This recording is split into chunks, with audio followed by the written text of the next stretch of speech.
Father Regis asked me to type up that little PowerPoint presentation for you. And I didn't know that I was included in the wealth of the parish. If I would have known that, the figure would have been much higher. Because it said that we parochial vicars are worth our weight in gold. And since I'm a hefty boy, I'm going to keep this short this morning.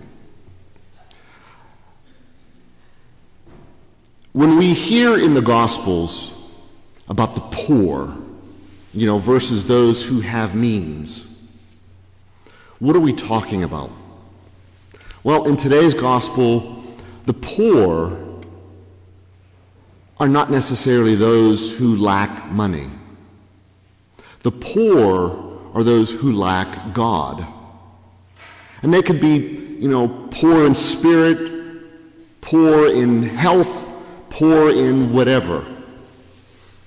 Why does Jesus talk about the poor all the time? Well, if you put yourself in their position, when you're poor and you're looking for a solution, you're open to anything. Any little thing that comes along, you're ready to take the opportunity to use it. If you don't need it, you're not really thinking about it.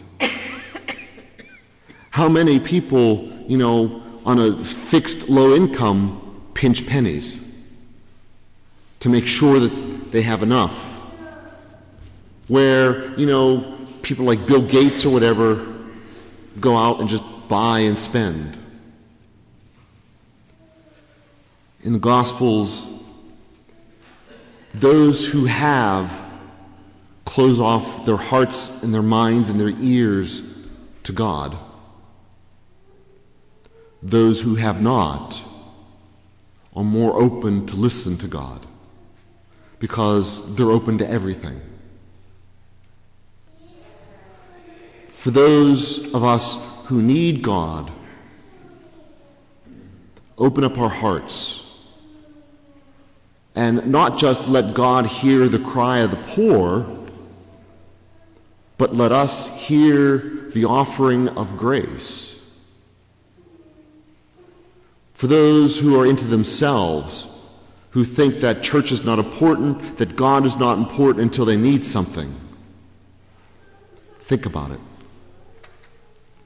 Whatever we may be poor in, God is there for grace.